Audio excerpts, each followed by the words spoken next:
What's going on, everybody? So the topic of today's video is the happiness jar.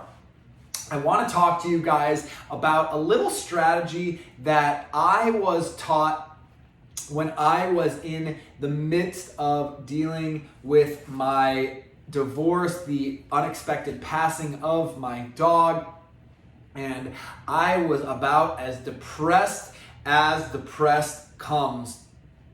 I made another video about this, but for those of you who are new viewers here, I will talk about it briefly, but my depression got to the point where it was so bad that I did end up going to my general practitioner, who ended up putting me on some antidepressants and was monitoring my progress for a couple of months. And it got to a point where the depression was just so bad, I didn't even want to continue to take my medication because they were just completely numbing me out to all of the feelings that I was experiencing. And that, to me, was one of the hardest times in my life, as rather than going back to the doctor and either getting put on a new prescription or weaning off of the prescription that I was on, I decided to take the take the power back myself, let's just say that, and I cold turkey these pills. And those of you who don't know, cold turkey is just when you stop taking something, just like that.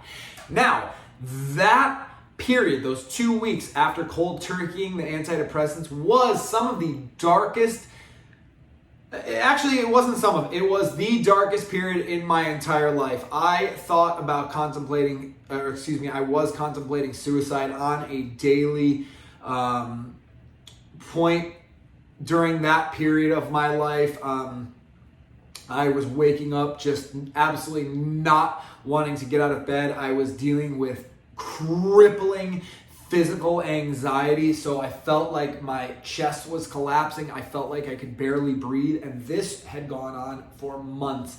And that period of the 2 weeks of getting off the antidepressants, oh my gosh, that made things so much worse. And I luckily did make it through that. Thank God I made it through that. That period of my life certainly was a wake-up call for making sure that I was taking the steps to care for my mental health, which is something that I wasn't doing prior to being struck with that situational depression situation. And I was talking with a friend of mine, and she was dealing with a breakup or a separation in her life as well. And one day I get a package from her that was just a care package. It had a lot of sweet little things in there. And one of the things that I found in there was this little jar. It was what I call as the happy jar, or the happiness jar. And there was a little Post-it note inside that said, it was just like an empty, it was just like a glass jar. It wasn't anything big, but there was a set of Post-it notes and a pen. And in the jar, there was this note. So I opened up the note. It was like, each day at the end of the day, I want you to write at least one thing that you are grateful for. And this sounded like a simple and very kind of stupid thing. Oh, great, I'll just say what I'm thankful for. And I was like, there's no way this thing is going to work, whatever. Well, if you are dealing with anxiety, or you are dealing with depression, feeling maybe lonely, unworthiness, this is going to work for you. Just put one thing that you're grateful for. Could be the first thing that comes to mind. So this doesn't have to be like, oh, Janice came over and she dropped off some flowers and that was just so sweet of her. It can literally be like, didn't have any anxiety for the first hour of the day. Or another one's like, was really dreading going to the gym but went anyways. Stuff like that, you guys. It can be little wins throughout the day. Woke up, didn't have any pain in my back, neck, or shoulders, or whatever it might be. It can literally be anything you guys choose. But taking this moment to be grateful. It's crazy because I have read this in so many personal and professional growth books about taking time at the end and the beginning of each day to list what you are grateful for, or to go through in your mind the things that you are grateful for. It's crazy how many people actually do this, but this is an actual strategy of something that you can actually do. It's just not a mental strategy. This is the happiness jar. So rip off that day. You can notate the day on there. You can leave them blank if you want. Doesn't even matter. But I was putting the notes with a date on them so I could recall. I had all different things on these different notes. So it was whatever it was, and it was relevant that day. And the cool thing about this happiness jar is basically that anytime you are having an anxiety attack, a panic attack, or you are feeling down or depressed, go through some of the things in that happiness jar and make yourself happy. I mean, going through and reflecting, like I remember pulling out a note, went out for so-and-so's birthday at X, and like you'll remember things that you put out of your mind because they were, weeks old or a month ago, and like it'll actually help you reflect, and you'll be actually in that process priming yourself for good, positive emotions that are filled with gratitude, and that will snap you out of whatever funk you might be in. You can wait and you can, maybe set up a thing where it's like at the end of each month, this month was good. I didn't even need to go in the happiness jar or whatever. Okay, so this month is June. June is coming to an end or whatever it is. I'm going to look at all of the posts from June, and that will just set my July up for like an amazing, grateful, abundant, July or next month. So I really think this is such a simple strategy. And again, you guys may think it's stupid, but I am the first one to say I am so thankful for my friend for sending what a thoughtful and caring package that she sent. That again, it's like this is something that doesn't cost you guys anything. And all intent and purposes, it doesn't even take you any time. So it's like you can't exactly make an excuse not to do this because of how quickly it is. And I know that if you start just showing more gratitude in life and being more grateful for the things that are going right versus focusing on the things that are going wrong, you're going to have this phase shift that happens mentally that is going to change your life. I mean, I know I started off by talking to you guys about it, but like this could be the one thing that prevents you from committing suicide or prevents somebody from killing themselves. That to me, that is powerful. That is the juice. That is the sweet, sweet sauce that I am serving up for you guys because I have been there. Don't think that because I am a life coach that I am infallible. There are tons and tons of life coaches online. Now, personally, I think that's amazing because it gives everybody, somebody that is going to work really, really well with them. But unfortunately, there are so many life coaches that I'm sitting and thinking to myself, it's like, I'll watch a video or two, or I'll read a blog or whatever, and I'm like, what is this funny?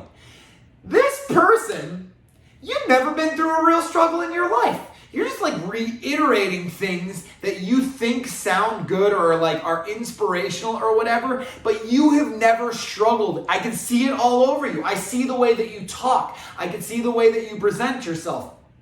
I see by the way that you've never shared a personal story about your struggles, about how you overcame, about how you did it. I mean, and that to me is the one sad thing is that, anybody out there can claim to be anything without any actual experience. The reason I was inspired to become a life coach was because I had these challenging experiences, because I had to go to a therapist that got me to realize you are doing this, this, and this, and you've got to be doing that, that, and that. That's what it took. And then through years, not just like weeks or days or a month or a couple months or whatever, through years of studying this stuff every single day to figure out how my mind worked, why I was feeling the way I was feeling, how I needed to empower myself, the power of confidence, charisma, drive, perseverance, all of these things. And then the strategies that you need to overcome some of the most difficult things in life, like limiting beliefs, fear, negativity. You guys, these are not tools that everybody has. And sometimes I think the problem is you know what you've got to do, or you know what you want, but you just don't have the tools or the strategies, or someone has not put it in the light that helps you understand it, or where it breaks through. One of my favorite YouTube videos is by Jocko Willink, and it's called Good. So look up Jocko Willink Good, and then listen to that. And it is unbelievably powerful. It is about how someone uses the word good anytime anything happens in their life. Oh, my girlfriend broke up with me. Good. Oh man, I lost that job. Good. And it literally is like, good. What? You kind of, it's like, it throws you off a little bit. You're like, good. How is that good? It's your job to find out how it's good. Oh, great. So now you don't have the weight of a bad relationship or whatever, or somebody who doesn't love you locking you into a relationship. Good. Good. Now you can find somebody who does, or you can go out and you can find the self-love that you've been lacking throughout your entire relationship, which was actually the one thing preventing you from leaving. Good. Sometimes it's about putting things in a way that just gets through to somebody.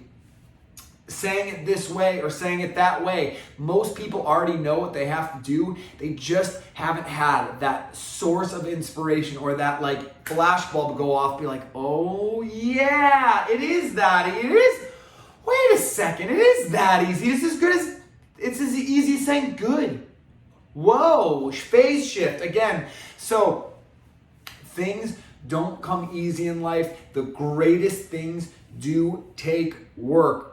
But I know that you guys have the tools and strategies to attain the things that you really want in life, and to achieve the dreams that you set out to achieve. Now, if you are struggling with accomplishing any of those challenges or with achieving your dreams, I would love to hear from you. So you can get a hold of me by heading on over to my website at thebalancedalpha.com, signing up for whatever coaching session works best for you there. But until then, take care of yourself, stay balanced, and I look forward to seeing you guys next time.